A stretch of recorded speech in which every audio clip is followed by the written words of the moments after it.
Hello and welcome to Instant Transmission, a podcast where we discuss everything Dragon Ball and 2 big reasons why my new favorite character is Dr. Rinsu. Episodes 9 and 10 of Daima are reviewed, loaded up, and ready for our top-tier expert analysis. Things are finally getting interesting in the demon world, so grab a bowl of your favorite bug snacks and lock yourself in for another episode of our Dragon Ball Daima coverage. I'm your host, Dayton, and once again, I'm joined by my co-host, Todd. Hi. And tonight's episodes cover Daima's episodes 9 and 10 and picks up after our heroes defeated the Tamagami on Demon World 3, acquiring its Dragon Ball. Dr. Rinsu is beginning to brew up some sort of new monster using some of Majin Buu's DNA. Our side characters are set to finally meet up with Goku and gang after making it planetside. And, well, Goku and gang are also flying around in a stolen police plane. I think that more or less covers everything, unless you wanted to add anything before we got started, Todd. That's most of the major beats, and if you don't remember the other ones, you can listen to our previous episode. Exactly. So we're picking up on episode 9, which is titled Thieves. And this begins with Goku, Pansy, and Supreme Kai and Glorio looking to spend the night somewhere. And Pansy convinces them to stay in an actual bed using this pink bear hat to try and hide Goku's identity. I like the bear hat. It's kind of a fun, silly little gag, and we've had some things like this with like turning Goku's ears pointy and stuff. So, I mean, this is fun. Obviously, Goku is at large since he's the one who beat the Tamagami and has the Dragon Ball.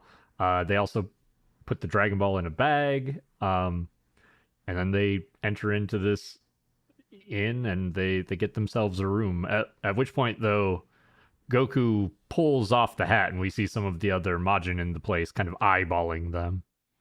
Yeah, the gag is, I think, kind of funny where they're standing in line and before they can even get the room ordered, Goku starts itching his head. This hat is just, causing him to itch up a storm. So he takes it off because it's uncomfortable. I don't know. But at the same time, I also want to think about whether is this Goku as an actual kid with a kid persona, or is this adult Goku, because one of which is kind of funny, one of which is weird.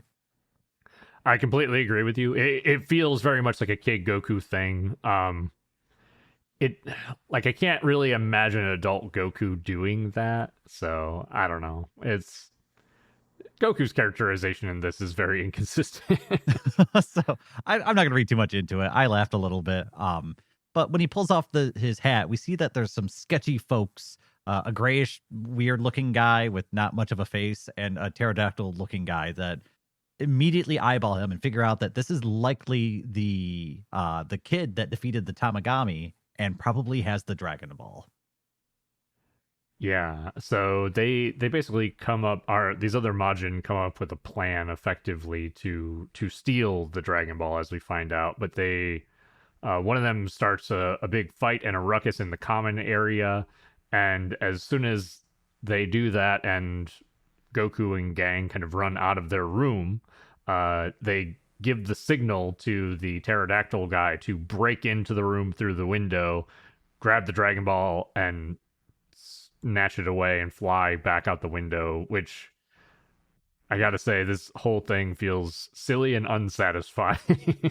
Yeah, When Goku kind of gave their position away, I was like, all right, what's going to happen? Are they going to be reported back to the space police or the demon police or whatever you call them? And all that happens is these guys steal it. They're immediately tracked down. We get, I don't know. I mean, it's good animation because it's new animation, but otherwise it's an unimpressive fight. These people aren't a threat to Goku or any of them. They're apprehended quickly. The Dragon Ball's turned over, and there's no real purpose to this encounter from what I can tell.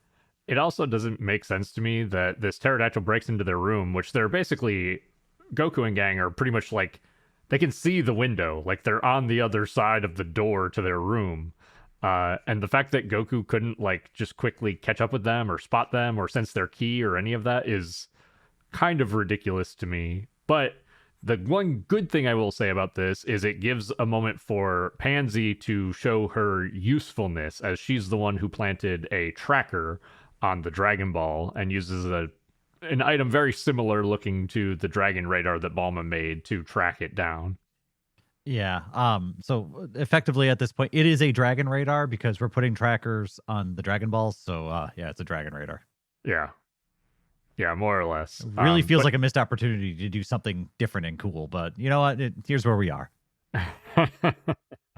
and again, like we said, Pansy is still more and more overlapping that role of Balma. So I don't know. It'll be interesting to see what happens when Balma connects with the group here too. Yeah. Our crew gets the Dragon Ball back. Neato. Pansy talks with her dad, the king, over the phone, and we find out that the side characters will be meeting up with our main characters tomorrow, but they won't actually because we find out that the side characters got their plane stolen because Vegeta got into a bar fight. There's a part of me that likes this for the parallel of Goku getting into a bar fight and them having their plane stolen, and then there's another part of me that's like, we've seen this before. They're just kind of recycling the same bit. Like, You know, I'm just sick of all the reasons why our side characters aren't involved. So when I see it at this point, I'm like, come on.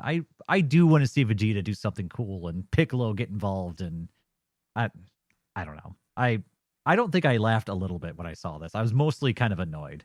I was very much annoyed, and yeah, I know that you've kind of been big on our side characters not getting with the group, but it's definitely starting to grate on my nerves as well. But we kind of do get a little bit of time with our side characters as we watch like a 5-second exchange of Vegeta getting into the bar fight, and then effectively the bad guys coming out and like, haha, we got your plane, and then starting a fight with Vegeta. Yeah. And I don't know. It's not really a fight, and it's not. It's interesting because the fight with Goku and the thieves was at least kind of fun. There's some gags in it, like Goku doing like the somersault while he's got the food in his mouth. It's also kind of our introduction to the I guess the underworld of the demon world. And so we get to see these like villainous characters, but we're doing the exact same thing again, but we don't have that introduction. And we also don't have kind of that fun element that we got with Goku. So it's just kind of a really strong dudes pushing over really weak dudes. Yeah, more or less. I don't know. As a Vegeta fan, it's really a big bummer for me. And I think I also kind of I did skip past the fact that actually another part that's kind of grating about this episode is that Goku and gang actually meet up with Vegeta and the others. Like, they are in the same place. We've got everybody together, and Vegeta and the others are like, hey, we don't have our plane. And Goku's like, well, we don't have room. See ya. I was so upset. I was so mad because I felt like that was coming when it actually happened. I was just like, all right, it's all a gag. Everything's a gag. It doesn't matter. I'm not going to talk too much about it because none of it would be good. It just makes me upset. Like, we finally got our characters together, and they made up another reason for them not to be able to stay together. Fortunately, and this is a little bit of a spoiler, that doesn't remain the case. So they at least make things better a little bit in the future. So that makes this a little bit more forgivable. Yeah, that's fair. Just to briefly touch on that fight with Vegeta one more time, it's again, like you said, the animation, like, it's new animation, it's fine. But yeah, there's just it doesn't have the depth or even the like choreography quality that any of Goku's fights have had up to this point. So it's like, it just feels like Vegeta and the rest of the gang are continuing to be cheated, unfortunately. And even just some good like Vegeta dialogue would have been acceptable here. That's true. Yeah, he has a few lines like, I've been wanting to knock off some frustration or something like that, and it's like, okay. Yeah, I don't know. I would have liked something, but at least the fight's not very long. We also flip away from there, and we see that word has made it back to Goma that Goku is in the demon realm and that he's collecting the Dragon Balls and that he's already gotten one. And he screams at Degasu to do something about it. So we know that Goku, the word of Goku has made it up to the big man. So the government's out. Everyone's looking for him. Yeah. Yeah, so that is important. That Goma's aware of what's happening with our heroes. And I think towards the end of this episode, probably my favorite part of this episode is, or at least the most interesting, is that we shift over to Dr. Arinsu, and we are now basically finalizing the process of creating a new Majin Buu. And we see that they're going to use a seed of a Cyberman as the base, and they kind of bury that into the cauldron, the concoction, and we actually get to see our new Majin Buu come to life. If you want to talk about that a little bit, Dayton. Yeah, I'll talk about a couple things here. So one of the Cybermen seeds is offered over to Dr. Arinsu, who opts to just use one, since she makes a comment along the lines of she doesn't know like how well this project's gonna go. And we see her plant it into this like green dirt that's like smoking out of this cauldron with like green fumes. And the substance erupts outwards, and we see it pulse a few times, and it gives way to this weird creature that's definitely a cross between a Cyberman and Majin Buu. It's sort of this like yellowish color, so we're kind of meeting the pink and the green halfway-ish, I guess. I don't know. I'm not very good at color pies. I don't even see all the colors, so you can't blame me. Um, it's sort of this yellowish color with a pink face. We see it's got the pointy ears like all the demon people. It's got no nose, which is notable. So we might know Krillin's origin.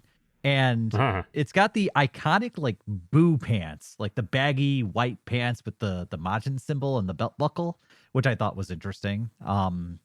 So as far as like character design, I guess it is a mash of the two. But yeah, it's number one order, and it's also at the end of this episode. Arinsu orders it to defeat Tamagami number one and retrieve the Dragon Balls. We also know what it's what the first thing it's going to try and do is.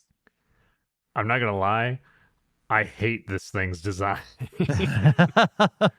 Like, I don't like the color palette. I don't like how it's just very bland. There's nothing that's like exciting or stands out about it. It is kind of a cross between the Cybermen and Majin Buu, but it's just, I don't know. It feels like it's a watered down version of both, which really sucks. Yeah, and I mean, we're somewhere completely new. I'd like to see more new looking stuff, and this doesn't really scratch that itch. Also, because what's the name of the witch lady? Because she's becoming my least favorite character in Dragon Ball right now. She makes a comment about how she used to have so many of these Cybermen seeds that she would sell them to people outside of the realm. And it makes me mad because she's implying that these Cybermen seeds were likely sold to our Saiyans, and that's where the Cybermen seeds came from. Which, if that was the only piece of lore she was interjected to, I would kind of be okay with it. But I don't like this because it makes the universe feel so small that everything is just coming from the demon realm. I would like there to be all sorts of planets and crazy places that, like the idea that these, actually, I thought it was mentioned somewhere that the Saiyans conquered a planet and found the Cybermen or something like that, but I might be just making that up. Sorry, did you have more? Oh no, but like this is a way where by tying more things in the universe together, you're making it smaller and smaller. And I'm not a huge fan of this. It's not the worst. It's not the most egregious thing in the world. It's just like the Bibbidi thing, but like I would prefer if they didn't do this.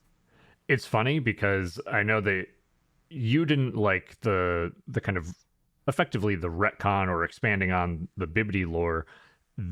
So like most of the connections that they've had to previous content in Dragon Ball, like most of it's connecting back to Dragon Ball Z, I've either liked or I've been fine with, like hasn't really bothered me.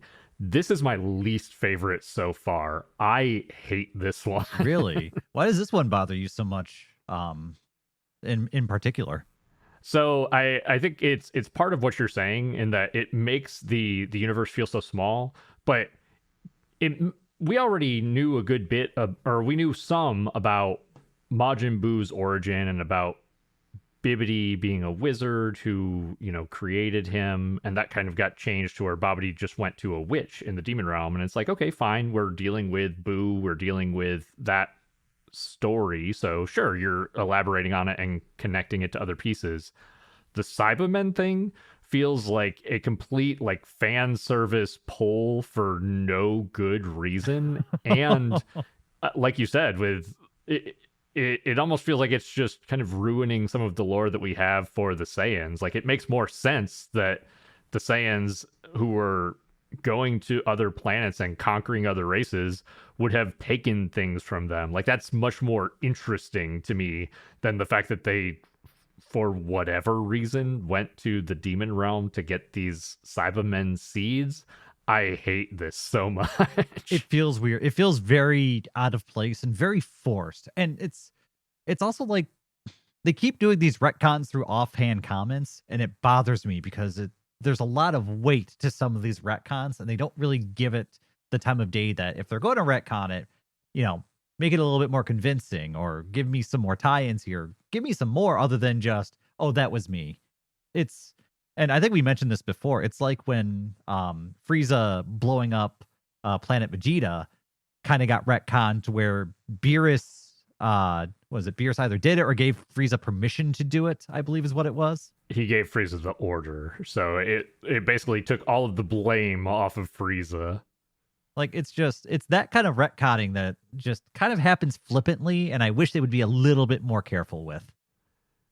Yeah, that Frieza one is probably my least favorite retcon in like more recent Dragon Ball. But this one's definitely the worst because it's so impactful on the main story. These other ones I'm critiquing, it doesn't really matter. It doesn't change the course of the story, but all the flavor, that background flavor that all these ingredients have been marinating in is kind of getting soured for me. Exactly. And you make a good point that this one really, truly, this is not a big retcon. It's like, okay, who cares where the Cybermen come from? But it just feels very ham-fisted, very forced, very fan servicey, and it ruins some of the flavor of the Saiyans for me. So it's like, this is not a good pull from previous content. Yeah, nothing's been too egregious, but I wish they would lay off the retconning a little bit. I'm not a fan of it. Not a fan of this one. Not a fan of the Bibbidi one. And I'm sure it's also not the end of it. So I'm looking forward to the next thing that they flippantly just retcon. Yeah, absolutely. Now, I do want to talk about. So this is effectively the end of the episode as Rinsu gives the order for. I think we should say I don't think we've said his name yet. Another thing that I don't like his name, Majin Ku. Is that supposed to be a reference to anything? Because it didn't make any sense to me other than you're taking Boo and changing the B for a K. I haven't done any digging, but I had the exact same thought where I'm like, okay, most names in Dragon Ball are puns in some way, shape, or form. And we've got, Bibbidi Bobbidi Boo. We've got Abura and Dabura for abracadabra. Majin Ku means absolutely nothing to me. Again, like you said, beyond the fact that it's just changing Boo's name to something else. So maybe there is some sort of pun in there that I just don't understand, especially given that, some of them come from Japanese, but it just doesn't feel great or very obvious what the pun would be. Yeah, and I don't know. I'm very confused about this character. Let's come back to this character in a minute because some more stuff happens with this character, and I'd like to just do a full dissect of what this character does at the end of episode 10. By the end of episode 10. The only other thing I wanted to ask you before we move on, because we get like a very sinister look on Majin Ku's face as he's like, okay, I'm gonna go fight the Tamagami. What did you think was going to happen here with Majin Ku? Did you have any like assumptions about what was going to happen? Well, okay, so this character is made from the same juice as Boo. So in my head, I'm thinking this character is at least as powerful as Majin Buu. And Majin Buu has been pitched as being the most powerful being in the universe, barring our Z fighters who just defeated him. So I assume that this character's probably at least as strong as you know, Goku Super Saiyan level 3 basically. That's kind of where I'm pegging it just arbitrarily, right? I'm thinking that this is a very powerful character. Yeah. I wasn't sure what to expect, and I think I was leaning towards what you're talking about, but we'll see that our expectations kind of get flipped here, which is probably what Toriyama had intended as we move into the next episode. Yeah, and this episode, it begins with our now named Majin Ku challenging the Tamagami number one to a battle. And we're shown the Tamagami. He's a more slender version of the number three. All the same looking beats. He's almost kind of robotic with these bug-like eyes, and he has a sword. But he's much more slender than the number three. And the battle begins actually pretty abruptly, with the two exchanging a few blows. Nothing's really of note here. It's just kind of some key blasts and a quick exchange. So there's no real choreography. But I mean, it's the new animation, so at least it looks decent. Yeah, it's fine. That's about the best that I could give it. Like it's not really terribly exciting. We get to see this Tamagami with a sword. Majin Ku he has kind of a goofy, silly fighting style. He's doing like these almost like these dancey poses and stuff. And really, we kind of feel like at least I did. I felt like Majin Ku was on the back foot almost immediately. Like he feels like he's struggling in terms of this fight. I couldn't tell because I know we're using the same juice that Boo was made out of. And that at its purest form is actually Kid Boo, which is this very childish, uncontrollable monster. So I don't know if this creature is kind of playing coy because he's also kind of childish or not, but I don't know what to expect. But it doesn't seem like he's got the upper hand at the bare minimum. Yeah. I admittedly, so to me it felt like he was on the back foot, but I kept waiting, like, okay, maybe he has some sort of power or something that he's going to pull out and it'll kind of flip the fight in the other direction. Or maybe he's still like he was just born, maybe he's getting used to his power and he has to like kind of ramp himself up. But we don't really get either of those things. Or maybe he has some sort of gimmick that they're going to kind of hide from us, the viewer, or something like that, where it's just like, wait a minute. When I saw it, he was losing the fight and then he beat him. Like, what happened there? I was wondering if maybe there's going to be some sort of storytelling moment that's happening behind the scenes that they're trying to kind of clue us in on. Yeah, that's a good point. That would have been a good one too. But I mean, that doesn't we get happen. No. I mean, we get like a brief scene of Goku and gang basically making it through Warp Sama to Demon World 2 or Demon Realm 2, but we should probably, I guess, just talk about the rest of this fight because Majin Ku gives up. Yeah, because this fight's kind of chopped up a bunch, so I think talking about it in its whole breath would probably be the best way. And we see moments where he keeps getting more and more desperate as we keep coming back to him. And then eventually, you're right. He just says, I give up. When, I mean, he's completely outmatched by the Tamagami. His big key attacks it doesn't leave a dent, not a scratch on the Tamagami. And then his speed is so much slower that he's being just outpaced at every point.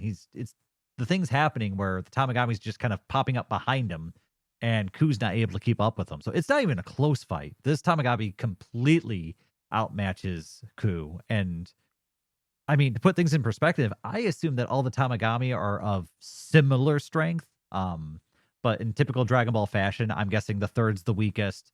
The second is, the second weakest. And then this one's probably the strongest Tamagami. But I mean, this wasn't even a fight. This wasn't even comparable. And mind you, Goku only briefly used Super Saiyan 2 to defeat the third Tamagami.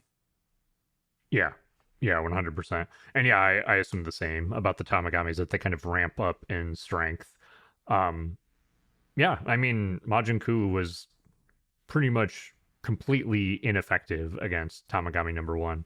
I forgot when we were talking about his design to bring this up, but a brief tangent or side comment about Majin Ku has like the pointed ears, and I think actually I'd have to look at the Cybermen design to see if they did. But it's funny to me that all of the Majin are kind of said as like they're supposed to have pointed ears, but Majin Buu does not. Majin Buu has basically like the things that Frieza has, the like holes in the sides of his head. He doesn't have pointy ears, so I just think that that is funny. It's kind of telling that this new lore about the pointy ears was not planned. Yeah, great point. I forgot that Boo doesn't have ears. He's got the little nubs or bowls or whatever you want to call them. The Cybermen do have pointy ears, so Okay. there's at least that. Um, yeah, that's very interesting. I'm surprised they didn't go with the round ears, just because I feel like that's much more a better trademark of Mach, especially because we're in like Demon World where everyone has pointy ears. I think going with the round ears would have been better for notifying that this is a Majin and a created being and much more different than, I guess, the more natural Denzians. Yeah, I would have been interested to see that. I feel like it. Well, I don't know. Maybe I would have liked the design a little bit better then too. But Well, it yeah, at might this not matter point, because right now this character doesn't seem that important. yeah, 100%. Dr. Dorinsu is disappointed and upset that Majin Ku basically just throws in the towel. I think from there we mostly just shift over to Goku and gang as they make their way into the second demon world. Yeah, and they make their way here. They're immediately, I believe, Glorio makes a comment about how like the air isn't heavy like it is in Demon World 3, so that's not a thing anymore. So remember that, because I feel like that's a point that might be important here soon. They begin heading towards the Tamagami immediately, but they're attacked by a native kraken, and these are giant sea creatures that prowl the oceans of this world. I'm sorry. They also get attacked by the space police. There's a lot of just like random events happening in this episode. I don't remember the order of these things. Either way, their ship gets damaged, and the space police are fended off, and they now have to find a new ship. Yeah, and I mean, so again, some of these events are just, well, they're fairly insignificant, but Goku easily takes out the planes. And it's kind of fun seeing him fly around and fight planes instead of people, I guess, for a moment. How many times are we going to do the we don't have a plane bit? Like, come on. Let's just get where we're trying to go. Yeah, no, I very much agree with that. It's definitely dragging in that way, but because of their plane getting damaged, they basically their plane gets caught and eaten by the kraken, thanks to some quick thinking from Pansy and Goku saving Pansy. They do manage to retrieve the Dragon Ball from the ship before it gets fully consumed, but our heroes are in Demon World 2 without a plane. Yeah. So they opt to go to okay. Could you understand or help me understand how exactly this works? Because they decide that they need to take a nap or sleep for the night somewhere or something. And the Namekian original world is nearby, and they're going to go sleep on it, if I'm understanding this correctly. Yeah, they made it sound like there are multiple like small planets in the second demon realm, kind of like I imagine them being like King Kai's planet at the end of Snake Way, but maybe Okay. a little bit bigger. But yes, it is a little bit confusing in that way. Yeah, they're like, oh, I feel like the old Namekian planet should be nearby. Oh, there it is. Let's go sleep there. Okay. Like, I guess let's go do that. Hey, I don't know. That part seems a little bit convenient to the plot, I guess, but I mean, whatever. We already know a bunch of different types of creatures come from the demon realm, and pretty much everything is originates from the demon realm, more or less. Yeah, man. All right. So just to speed through this, they go to the old Namekian world, but when they get there, Goku gets hungry, but they don't have any food. But he has those bugs that he had collected, so he eats one of the stamina bugs, and it looks like it actually works. It like powers him up. You see him kind of burst with energy for a minute. So these like sensu bean bugs, there's actually quite a bit of merit to these things actually working. I think is kind of what's supposed to be important here. Yeah, I think that's the important takeaway. I mean, it's cool. I'm curious to see what they do with the other bugs. We already know he's got some fusion bugs of some kind, so I'm curious to see how they use those. Uh, I'm trying to think if there's any other important takeaways here. The basically our other heroes, Vegeta and gang, um, they meet up with Goku. Goku goes and finds them in the second demon realm, and they've got a plane, so they're going to try to fit everybody into one plane, I guess is the important part. Yeah, and it's at around this time that Supreme Kai tells the story about how Glins, which is his race, um, man, it's just kind of a story dump where Glins are all born from these trees, right? Well, we find out that those trees are all dead, and so the Glins are actually a dying race at this point. We also learn that the universe was created by somebody named Rymus, if I have this down correctly, who's the supreme authority of the universe. He created everything, and the demons from this realm were allowed to go out and basically start seeding the universe for a while until a new demon king had come in at some point and turned off the gate and restricted Warp Sama. And so all the oldest races, it seemed like, came from the demon realm, but not all races have their origins tied to the demon realm, such as humans or Saiyans who developed out in the new universes. Right. Yeah. So they basically all of the races, well, anything that's out in the outside world would have not originated, would be a result of things from the demon realm. Because the demon realm expanded, and then like the Saiyans or the Earthlings were. Make I sure don't you guys know. are writing this down. There's gonna be a quiz on this at the end. Yeah, exactly. I don't know if they would have been created or born, or I'm not sure how that even works, but they didn't come from the demon realm. Yeah, it's interesting. It's more background, it's more story. I mean, it's fine.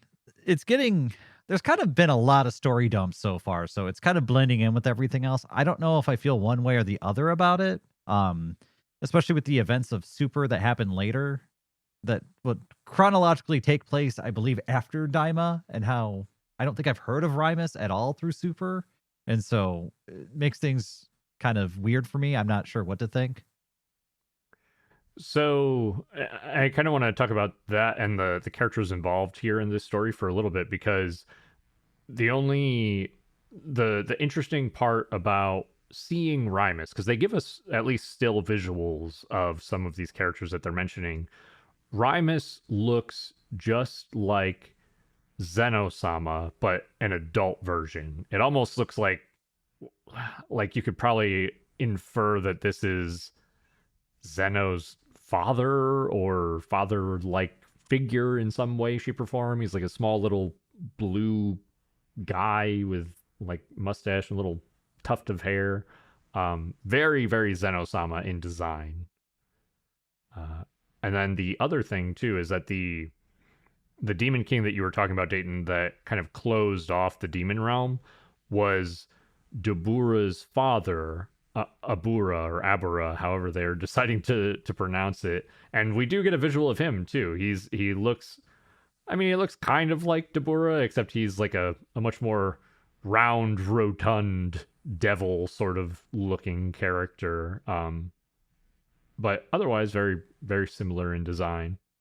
Yeah, I mean, it's all fine to me. It's kind of a lot to parse through on like a quick little. This almost feels like it's like a side tangent, but it's all very lore rich as far as what he's telling us. And I don't. This is something where man, I almost need to like sit down and look at it and see how it fits in with everything else that I've heard, because it's kind of weaving the story between a bunch of other stories to make everything kind of work together.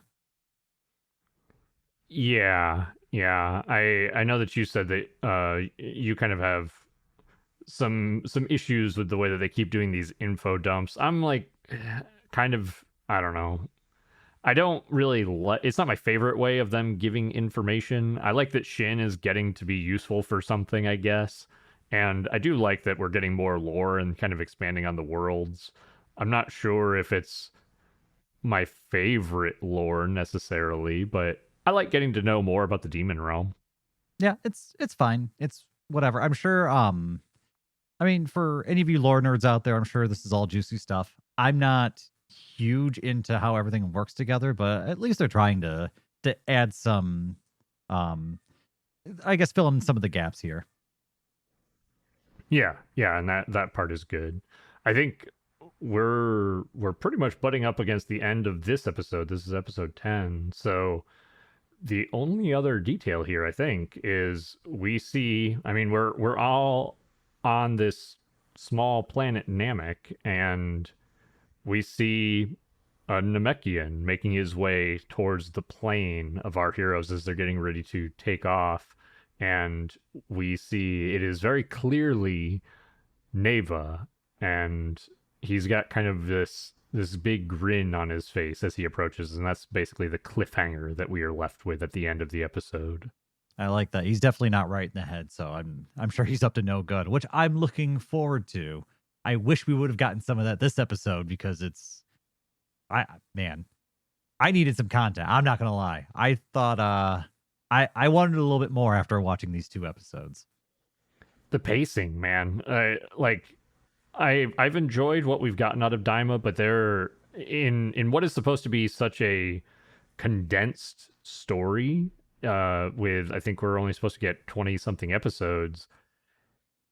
And there are so many episodes. Like both of these episodes felt like easily these 2 episodes could have been 1 episode. Yeah, absolutely. I think so.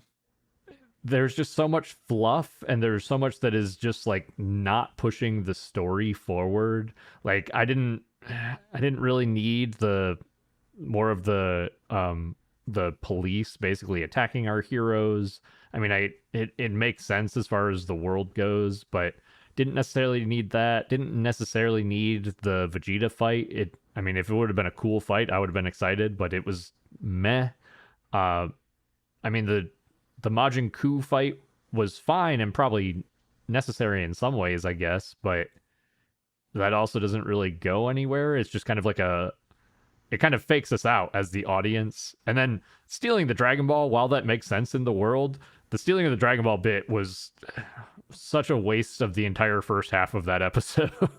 Yeah, I'm completely there with you where the majority of the content in these 2 episodes could have been cut and you wouldn't have missed anything. And the stuff that you needed easily could have been reduced down into a single episode. And then we could have, there probably wouldn't spare time to really start, like, take the time with telling me the story and how it all works in. And there's too much storytelling that's happening as like offhand comments or just a quick note here. But we spend all this time retelling all the other quick notes that we made to give us the next quick note that it's, I don't know. There's got to be a more economic way to weave in this story with everything else that's happening into the universe, because I feel like we keep retreading a lot of the same story, and then we also keep putting in a lot of, I don't know how else to say it, like fillery type content. Like the Piccolo and Vegeta fight, that's kind of a filler content. I don't really see the point in it. The stealing of the Dragon Ball feels like filler content. And we only have 20-ish episodes.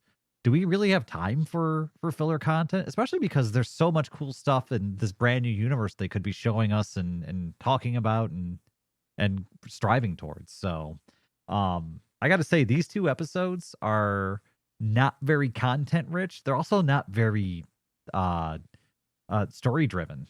We haven't really, at the end of these 2 episodes, we started at they're heading towards the next Tamagami in the next demon realm, and we end with they got there, and there's really nothing in between that's important. I would say the most important part is Majin Ku, just getting Majin Ku, but even that is like, we're kind of assuming Majin Ku is going to be like the big scary bad guy, and then we're kind of like left with this dud that is Majin Ku. So it's like, okay, well, we thought this was going to be important, and even that is kind of like, is it important? Yeah, it's rough. And maybe that is important to his story. Maybe he is important later on down the line, and this is like his first building block moment. So I'm not going to critique Ku too much yet. I do agree with you that it's kind of a disappointment that his name doesn't tie into anything.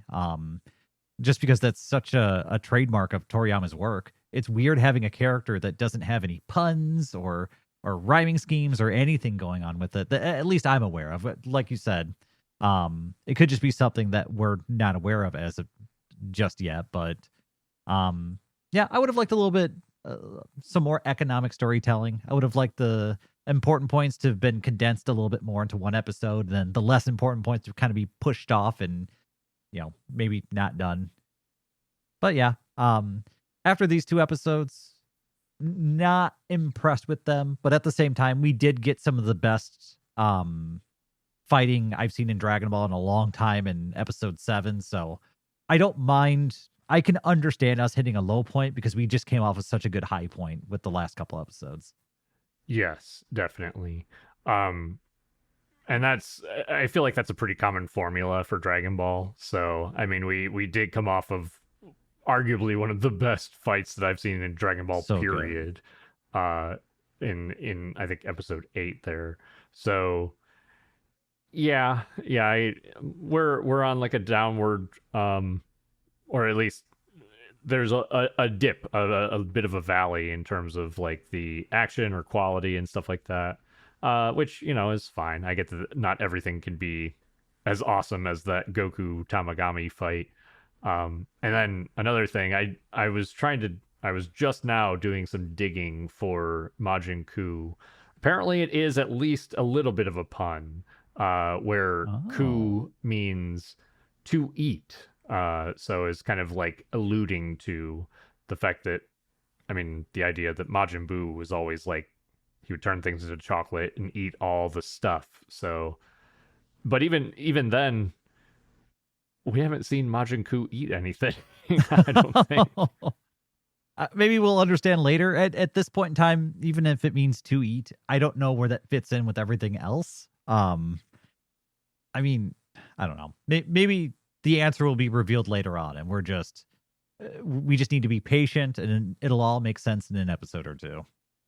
And that's the tricky part. Like, you make a really good point, because we're watching these episodes and kind of reviewing them as they come out. So we don't have the future insight of like, oh, Majin Kuu's super cool in the future, and we'll be like, oh man, they did some really good tie-ins and they did something really cool with his character.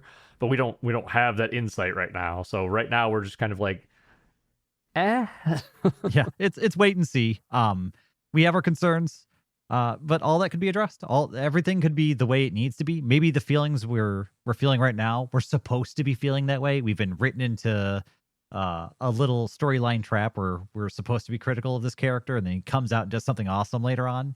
I mean, who knows? It's too early because we've seen so little out of this character, and it could very well be a feint that we're supposed to think that he's not powerful or useless or weak or whatever. We're supposed to think he's weird, but that could tie into something else later, or maybe he gets an upgrade or something.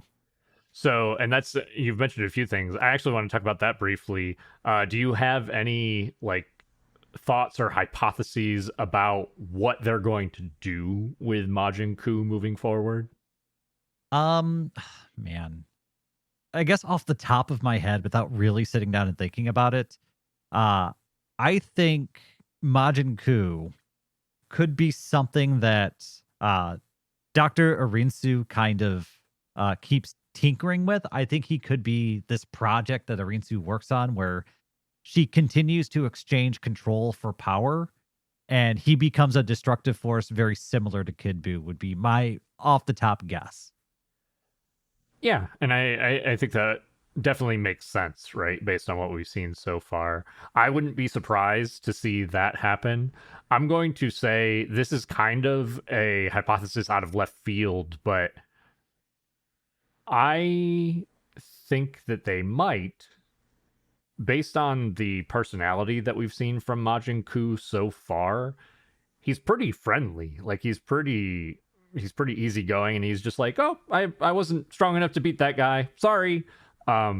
So I would not be surprised to see Majin Ku, even if he gets turned into some sort of like bigger Majin Buu monster or scary out of control thing, I wouldn't be surprised to either see him be a good guy and help our our heroes out of a situation against whatever big bad guy comes up, or have to kind of be saved by the good guys. Like he gets turned into a monster, and then he's kind of like in an empathetic, like he was created to be this bad thing, and he's really not that bad sort of character. I mean, that's very Boo arc, right? That's very, big Boo, fat Boo, is kind of a good guy who comes over to the good guy side and is also saved by I mean, even at the end of the Boo saga, I think Goku vouches for Boo?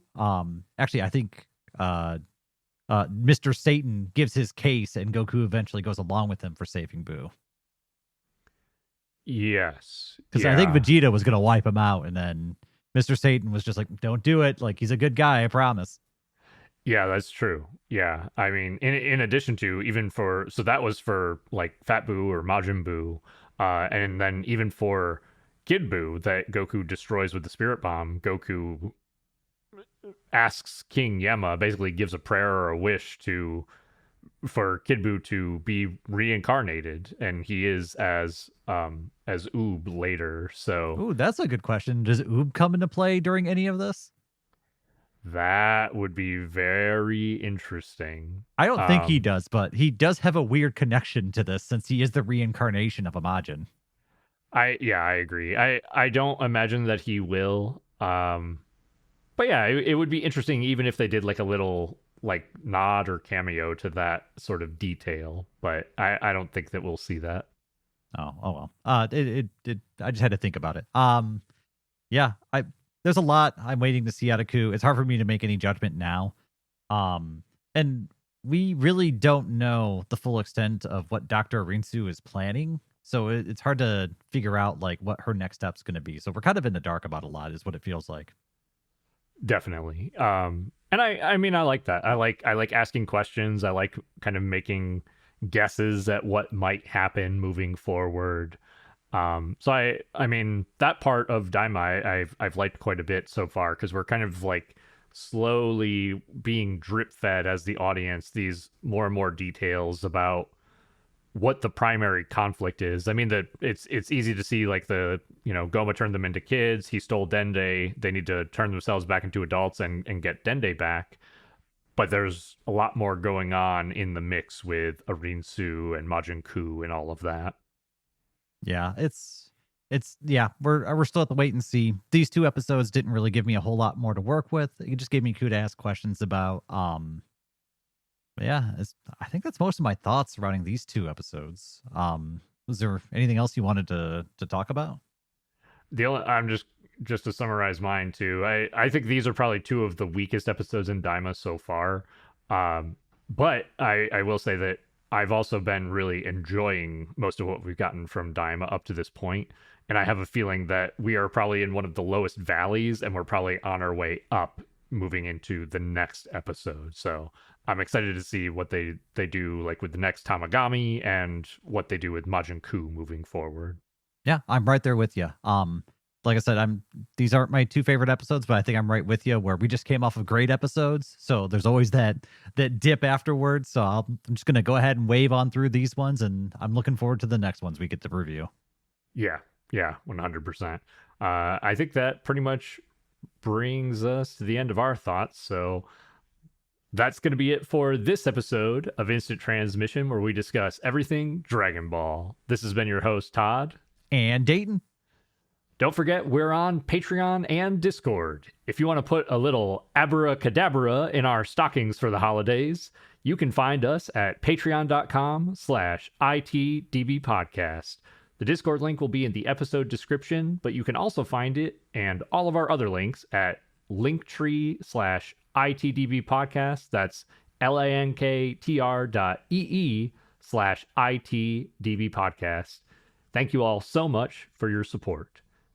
Be sure to join us next time as we tango with the ancient Namekian in our ongoing coverage of Dragon Ball Daima. Goku and gang have made it to the second demon world, one Dragon Ball in hand with Arinsu's Majin Ku made specifically to challenge our protagonists. Whoops, sorry, I messed that up.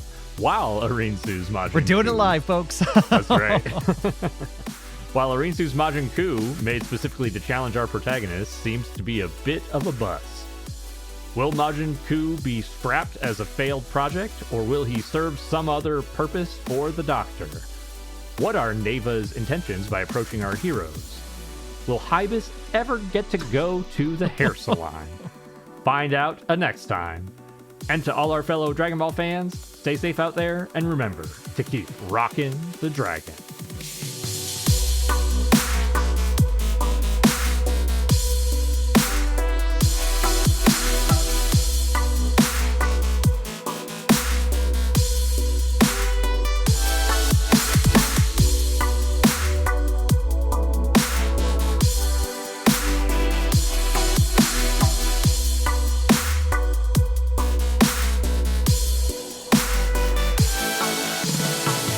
Hybis is the real hero of the show, isn't he? It's all about that hair salon. Primary plot point. That's our boy. That's our boy.